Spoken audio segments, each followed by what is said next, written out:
Another day is here, and you're ready for it. What to wear? Check. Breakfast, lunch, and dinner? Check. Planning for what's next and how to save for it? That's where Bank of America can help. For your financial to-dos, Bank of America has experts ready to help get you closer to your goals. Get started at one of our local financial centers or 24/7 in our mobile banking app. Find a location near you at bankofamerica.com/talktous. What would you like the power to do? Mobile banking requires downloading the app and is only available for select devices. Message and data rates may apply. Bank of America N.A., member FDIC. There's a lot that could impress you about the all-new Honda Prologue EV. True, it's got class-leading passenger space and clean, thoughtful design and intuitive technology. But what really sets the Prologue apart from the competition is that it's more than an EV. It's a Honda. Honda, the power of dreams. Visit honda.com/prologue to learn more. When you need mealtime inspiration, it's worth shopping Kroger, where you'll find over 30,000 mouth-watering choices that excite your inner foodie. And no matter what tasty choice you make, you'll enjoy our everyday low prices, plus extra ways to save, like digital coupons worth over $600 each week. You can also save up to $1 off per gallon at the pump with fuel points. More savings and more inspiring flavors make shopping Kroger worth it every time. Kroger, fresh for everyone. Fuel restrictions apply. Thanks for choosing this free Anfield Index podcast. If you'd prefer to listen to this or any of our other shows without adverts, then now's the time to check out Anfield Index Pro. With AI Pro, you can supercharge your entire listening experience. You'll not only get all of our podcasts without the ads, but you'll have them far faster with our Quick Publish feature available exclusively for subscribers. AI Pro also puts you in the heart of our sound studio, with an option to listen to many of our shows live and interact with the podcasters in real time as the shows are recording. Upgrading couldn't be easier. AI Pro is available on all popular podcast platforms. Just head on over to AnfieldIndexPro.com and get started today. Good morning, good afternoon, good evening, wherever you are, whatever you're doing, and welcome to another episode of Media Matters for Anfield Index. Feels like a while since I've been doing this, to be honest, and the last few weeks have been spent in far warmer climates. It definitely is not that where we both are today, but I am delighted to welcome back, as ever, the renowned and the respected David Lynch. David, it feels a while since I've asked you this. How are we? Yeah, good, mate, good. Glad to have you back. No offence to anyone. It's good to get the team back together, isn't it? But yeah, and I've not been getting the joy of having the sun over the last couple of weeks either. So you should be feeling refreshed and ready to get stuck into this one. Yeah, I am refreshed. I'm ready to get stuck into this. And I'm ready, no doubt, for all the people asking, where are the transfers and all the things that will follow? So we'll get stuck right into it. I mean, transfers will kind of come to eventually, but there's a lot of things going on still, I think it's fair to say, for Liverpool. Now, there's a US tour set to start. And there's been a few articles that you've written that I really want to get stuck into. And probably, I like the way you did this. I like it was a free article. So if you've not read it on the Substack, definitely have a look at it, ladies and gents. The BVD one.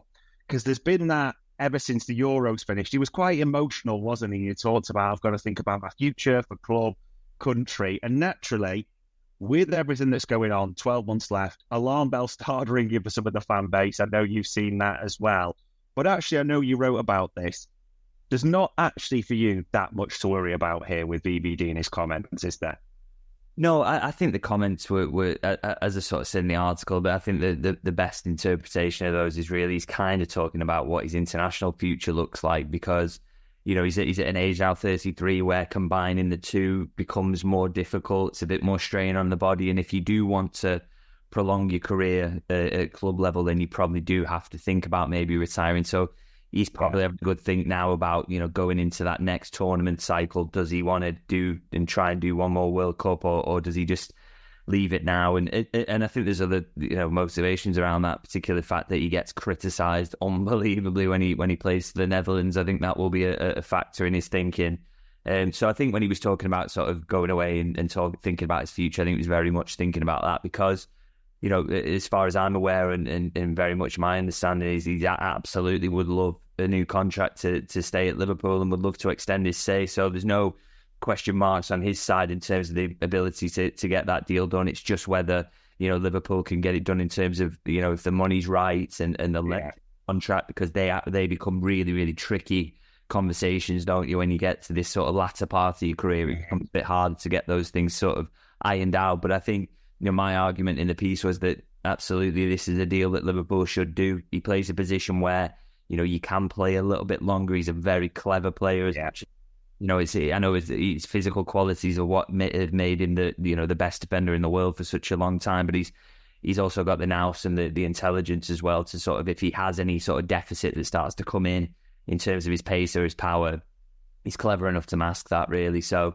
I would like to see Liverpool get that deal done. And I think, big few weeks coming up now, because I think those talks will begin when he comes back. And, hopefully that's one that Liverpool can get sorted, because, as I say, I think that's what they should be looking to do, because he's been a big part of what's happened before in the club. He has massive roles to play. And if Liverpool were to let him go on a free next summer, I think they would regret it.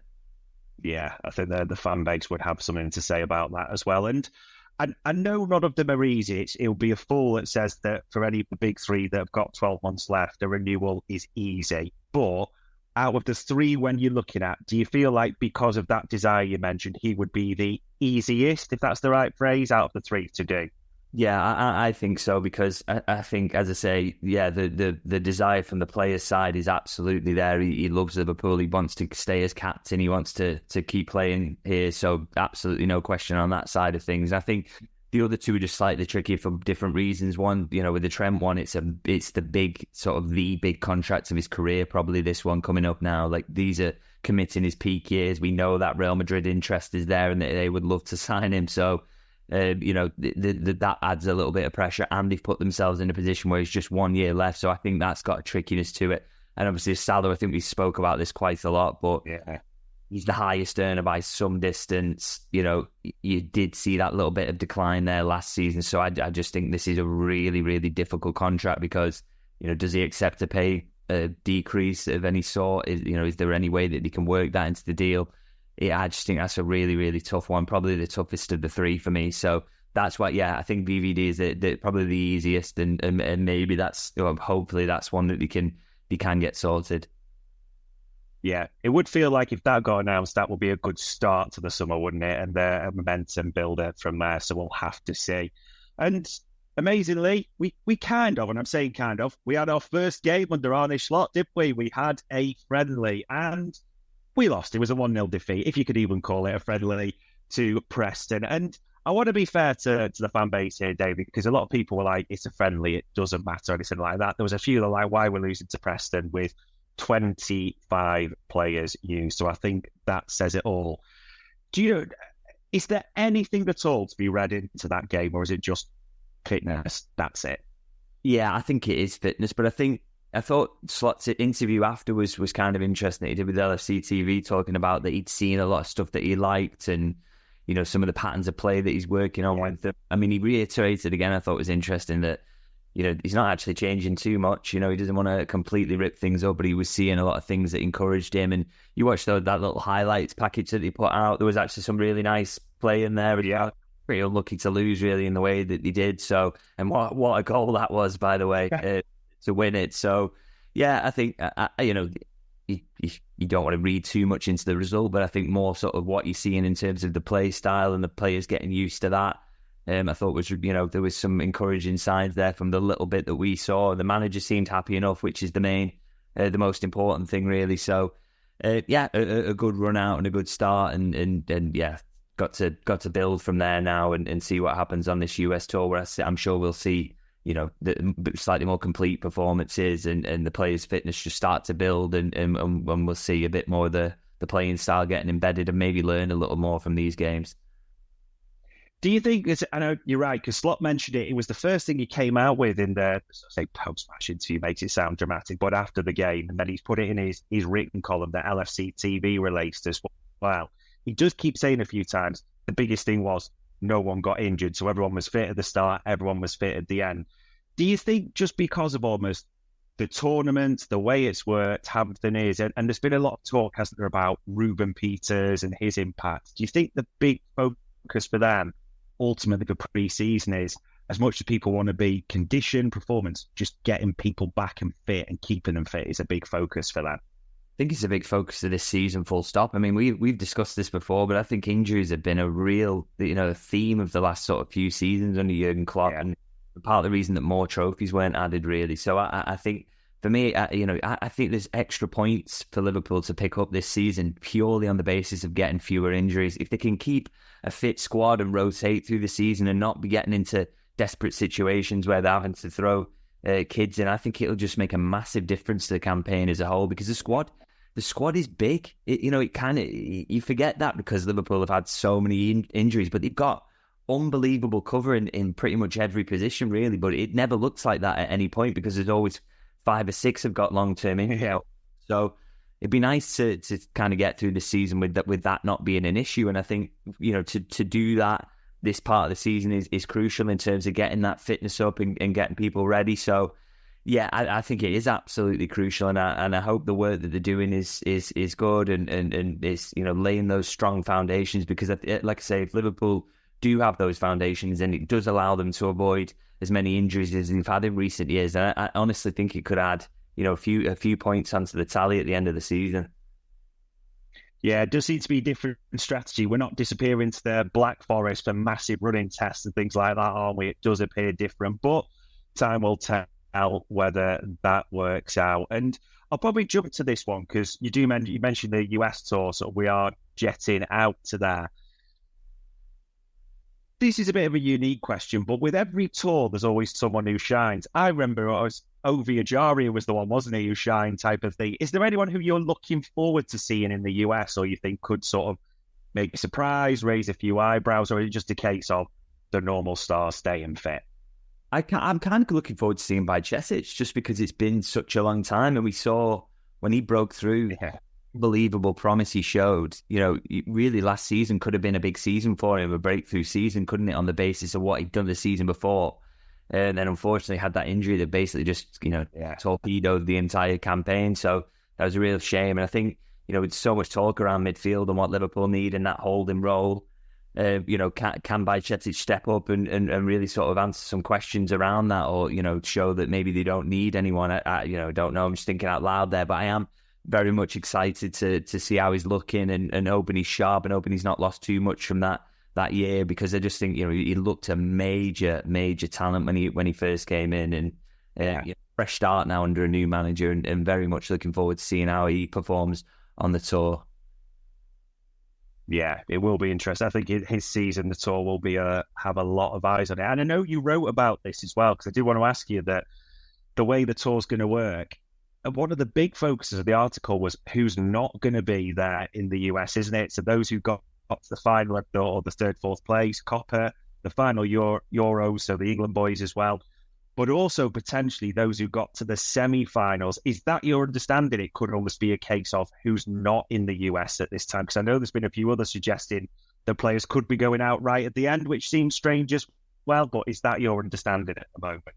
Yeah, so the way it was put to me was that, basically anyone who kind of got to the final, so all as you say, the third, fourth place in the case of the Copper, is not going to be there. So that's a big chunk of players. Obviously, we won't be seeing Trent, Gomez, Alexis McAllister, Darwin Núñez, Luis Diaz.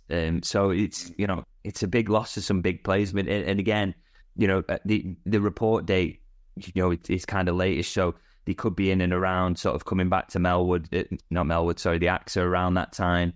But, you're only seeing solo training. They're not working on the tactical side. They're not having time to get used to those sorts of things. And then the season is really, really close. I mean, I did see the report suggesting Alexis McAllister might be out for the last couple of days of the tour. And, maybe that could actually be the case. Maybe he's a bit of an exception because, I don't know, perhaps he's holidaying in the US or something like that. Maybe I just speculating on that one. So maybe you could get that sort of situation where I don't expect, and it was very definitely my understanding and put to me that nobody else will be in and around that. So that's a blow, I think, because it is a new manager. You're trying to get these players used to things that are totally new. So, and the season is so close at that point. It doesn't give you much time, but it's just the way it's fallen. It's the hand that Slot's been dealt, and I'm sure he's got a plan for dealing with that. And whether we see very few of those sort of players who were involved in the latter stages of the tournament involved on that first day of the season. We'll kind of have to see, but there's no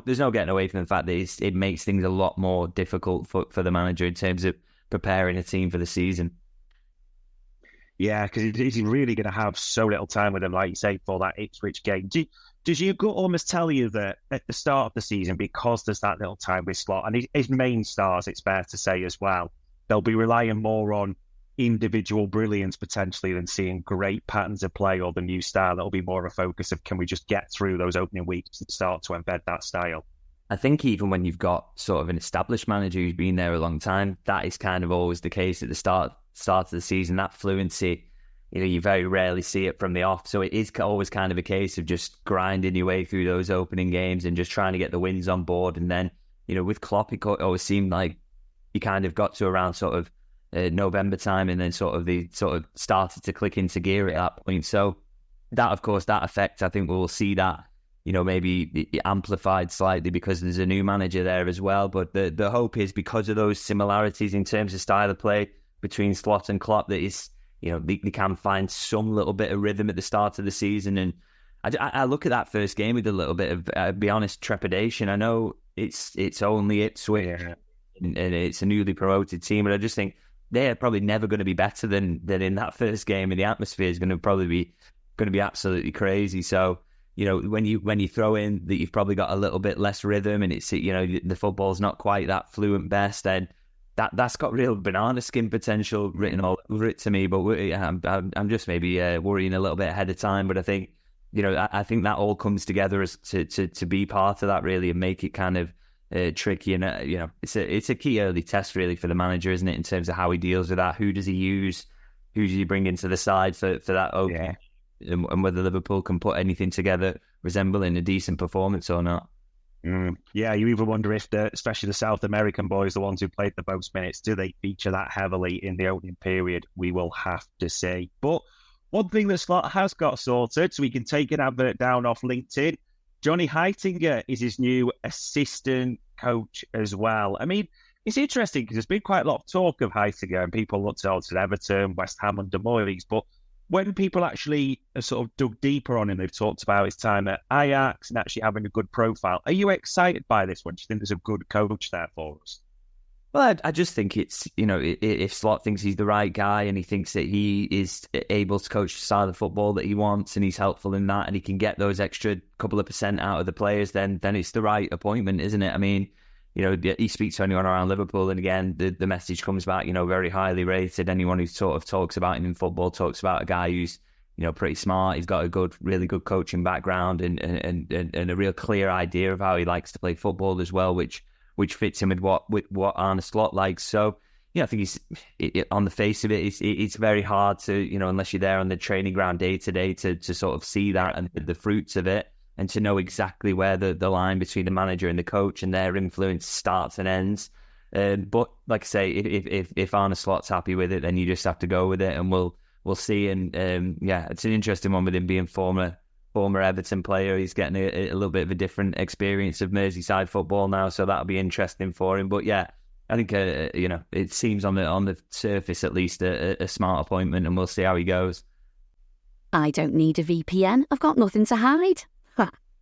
This is what I used to tell myself before I hooked up with LibertyShield.com. Not only is my home internet now fully encrypted, but I can now access all the websites I want, whenever I want, and do so from absolutely anywhere. As a Liverpool fan, I love to know I can now watch every match, regardless of whether it's on UK TV or not. My Liberty Shield VPN makes sure nothing is blocked and guarantees me super fast streaming speed throughout that match. You can get connected right now with their software package, which includes a 48-hour no-obligation free trial and instant access to their apps for Apple, Android, Fire TV, PC, Mac and Android TV. Or go a step further like I have and get one of their pre-configured VPN routers. These small but powerful devices allow you to easily connect every device in your home to VPN, making it the perfect solution for smart TVs, Mac boxes and games consoles. Visit LibertyShield.com today and use coupon code AIVPN25 to get 25% off at checkout. Yeah, I think just a set-piece specialist left to complete the backroom team, isn't it? It seems, with the goalkeeping coach in as well, so we'll have to see on that. And I can't believe almost in 2024 I'm having to ask you this, but the under-18s were at the German youth tournament, weren't they, when they played... I can't even believe I'm asking this, but Friday they played a game, they came off the pitch because of an alleged racist incident. It was spoken about to the organisers. They played another game Saturday, and the same thing happened. I mean, I can't believe we're talking about this in 2024. Is there anything further on this that we know? Are the club expecting anything like that at all? It's just at the moment kind of waiting for that investigation to run its course and for some, to try and get to the bottom of what happened. And I know seeing the reports around the potential explanation around that, and you do almost hope that it is something as innocent as that, because, the idea that under, the kids basically playing football, under 19s are using those sorts of words and being racist to each other, just it kind of baffles, doesn't it? And you really, really do hope it is all an innocent explanation, and it isn't the case. But you've got to investigate this and get to the bottom of it. And I think Liverpool's stance at the moment is just wait and see what sort of comes out of that. But as I say, you just hope it's not that, because that's thoroughly depressing if there's any instances of racism. At any level. But for kids to be involved in that sort of thing, it makes it particularly sort of difficult to take. Yeah, fingers crossed something comes of that. We'll see. And the final one I wanted to ask you about in this, the media off the field section, was one that you wrote about. Everyone wrote about this the Leny Yoro to United situation. So you'll have seen, David. I mean, Twitter blew up in all different ways over this. We've missed out big time. Just to sign off, his big money move for a kid has proven. Some people said that, people were even... This is a funny one. I saw an exchange where the person said, we've lost out on a generational talent. And the person replied on Twitter to say, have you seen him play? And the person said, no, which I found out was just a one I enjoy personally as well. I mean, you wrote about this. Are you thinking that, because I like the way you phrase this, is almost a test or a sort of sentiment around the new structure and the new feeling? Is that how you're seeing it? That it's very much been looked at from a data angle and said, we can't make these figures work, so we're not going to go for this, or rival United, so to speak? Yeah, so I think the first thing to say on this is kind of, all the sort of teeth gnashing and hand wringing around it is basically, Liverpool have been beaten too, they've missed out completely, why have they not even gone, they've not put the bids in or whatever, they just let United... It's as simple as this. If Liverpool had wanted him and desperately thought they needed to add Yoro to the squad, they would have rivaled Manchester United for him. So a decision's been made. It's not about, they've let United steal him because they thought Real Madrid were going to get him or anything like that. They've not been sat around and been totally shocked that United have completed this deal.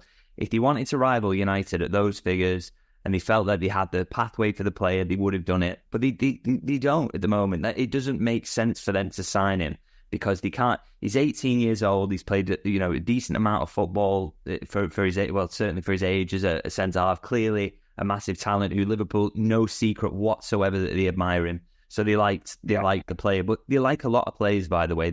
Some of which don't come into the public domain and you don't get you don't get to hear about. So I think when people hear that they like a player or there's a potential for them to move in a summer window for a certain player, then they immediately think, he is our number one target in centre-half. There's absolutely no other players that we like. If we don't sign this one, then we've been beaten to one of our main targets. It just doesn't work like that at all. It's nonsense. Like I say, and I can't reiterate this strongly enough. If Liverpool had desperately wanted the player, they would have pushed for him. But they obviously didn't think the money for a player with 1 year left. And by the way, Real Madrid made the same decision. So, all the criticism toward, and if you believe that this is worthy of criticism, Real Madrid felt the same thing. They didn't, and the player wanted them, actively wanted them. They clearly didn't think that the money that it was right. And again, they had the same consideration. Can we guarantee the minutes for this 18-year-old to keep developing at the rate he's been doing? For Liverpool, he would have come in and been on £150,000 a week, so it would have been among Liverpool's top earners. Is he playing more than Konate? Is Konate now bench for an 18-year-old? Is he playing instead of Virgil van Dijk? Absolutely no chance. Do you want Jarell Quansah to just not play anymore? Because, these are decisions that Liverpool would have had to make and to justify it, and they couldn't justify it, those figures. And it's not they like the player. They think he's a big talent. They think he's very good. But at United, he probably goes and starts an awful lot of games because their centre-halves are not very good. So, Liverpool had to make that decision. And as I say, it is a decision. And, if there's criticism to be made of the decision, then that will surely come at the end of next season. So if Liverpool, continue having injury problems at centre-half, and they struggle and they leak a lot of goals, and Konate doesn't play well, and Kwanzaa doesn't follow up a great debut season, or Van Dijk sort of falls off a cliff because he's 33 now. If those things happen and Yoro goes to United and he's absolutely storms it, then yes, you could criticise that decision because it's the decision that Liverpool made.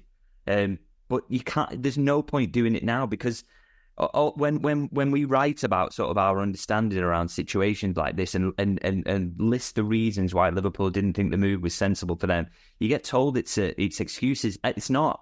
I exist as a journalist, as a conduit sort of to provide information and background on these sorts of things. This was Liverpool's thinking around this situation. Now, like I say, it's not to make excuses because they could be wrong about it. But we don't know now that they're wrong about it. We will know at the end of the season or maybe halfway through the season if it's disastrous to Liverpool and really good for Manchester United. But at the moment, this is the logic. This is how we lay it out.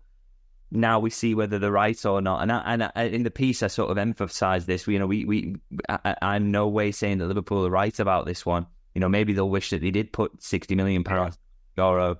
Even if he was 18, they had a year left in his contract and very, not a huge amount of minutes behind him to sort of use as a benchmark for how good he is. But we will find out now, won't we, whether this was right or not? And we can lay out the reasons and basically those reasons, they're all formulated by the man who everyone was celebrating his return as well, into Edwards. Richard Hughes thinks about football and transfers in the exact same way. That similar recruitment staff is still there from before as well.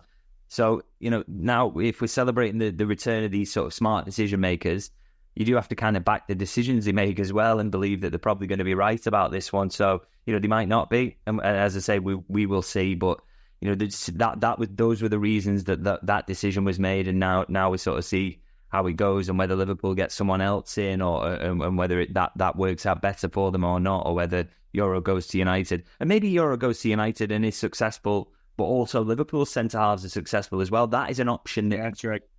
So, and if that happens again, they were right not to go for it for the money because it doesn't, it wouldn't have worked out, wouldn't have moved the dial for them slightly. The money would be better put elsewhere. So these are the kind of decisions that your recruitment staff consistently have to make.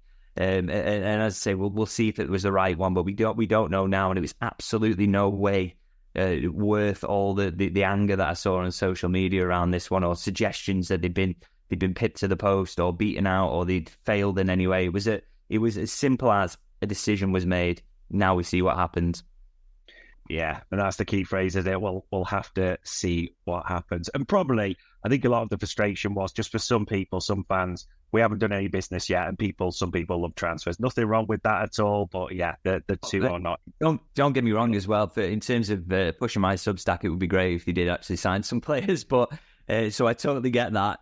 But it's like I say, just a decision was made, and now we just sort of sit back and see if it was the right one or not. Yeah, indeed. There's a lot of pressure on an 18-year-old there at Old Trafford, isn't there? So we'll have to see that one. And it's interesting you talked about, say, Substack and transfers and how that will go. So we're going to do a little segment now where we're going to ask you to play Richard Hughes, David. So I know obviously I'll be knowledge and have that insight, but almost in order of priority and with a rationale, what are the positions? And it's up to 3, because I don't think there's no point saying 4 or 5 signings are coming in at Anfield. They're just not going to. It might even just be a couple for you. But in order of priority, what ranking positions do you think Liverpool need to strengthen? I know there might be outgoing seeded, etc. But in terms of just strengthening, the order of positions and why for you? So I think if I was to, and I'm not necessarily, I won't maybe talk about them in order at first, but maybe the 3 positions I think that Liverpool probably need to strengthen at some point in the next sort of couple of windows or whatever is probably, I think they need to get ahead of the Mo Salah thing. I think a left-footed right winger, if that's how they're going to continue to play, it for me is an area that I would like to see them get ahead and sort. obviously we continually talk about the defensive midfielder. That again, if there is one out there who moves the dial for them, I'd love to see them sort that out. Again, might not be the case, and if they don't think that, again, that's a decision that they're making as recruitment staff, and we see how that goes. But I think we all, and they would love to get a world-class number 6. There's no question about that, and they've been looking for a long time. And then again, I think maybe left back is probably in there as well. I think Robertson, age-wise, performance-wise, has been a little bit of a dip there. He's getting injuries as well, and obviously Tsimikas, potential candidate to go. So does that give you an option to get someone who's just about to enter into the peak, and you've got 2 great options on that left-hand side?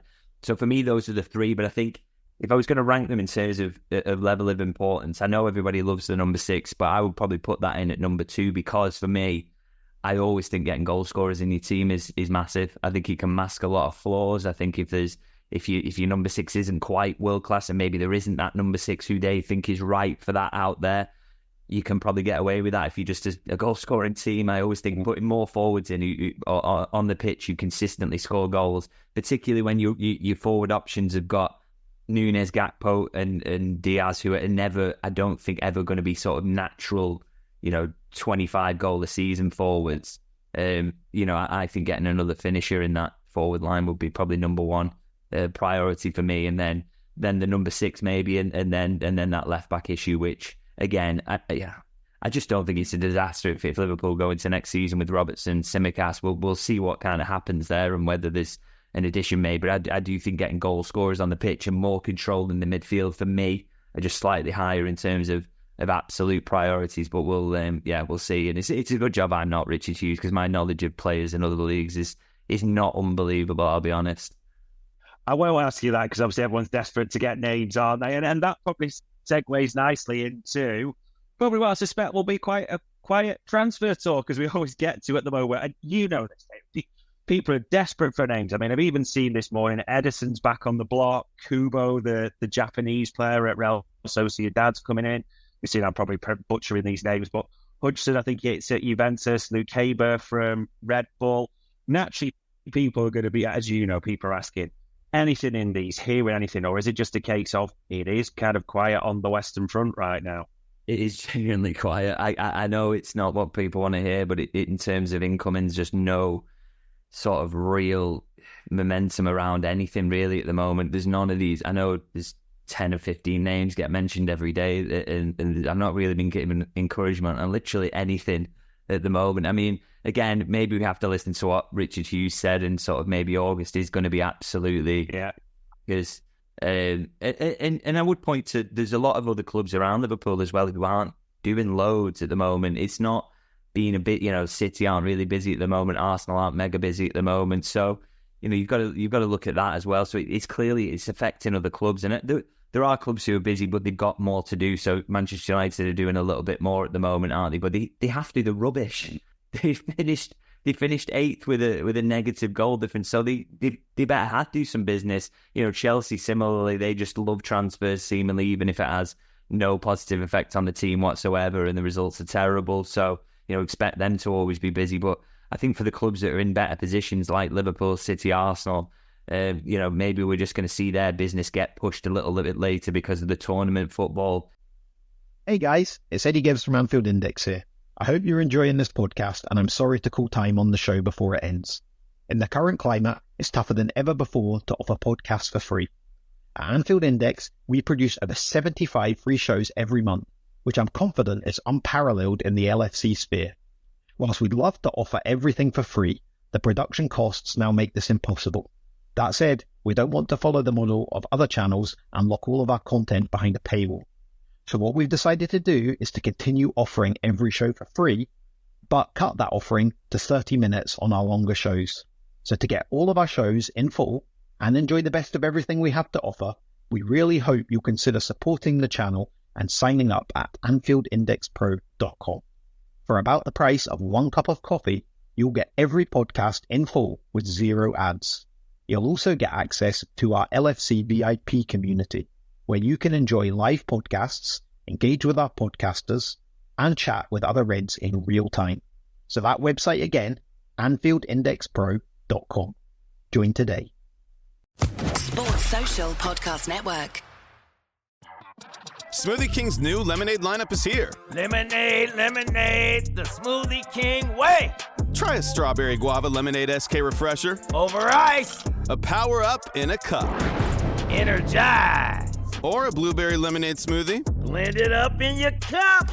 Made with real fruit, real juice for a real sipping good summer. Yum, yum, gotta get some. Smoothie King's new lemonade lineup, all for a limited time. Who's thirsty?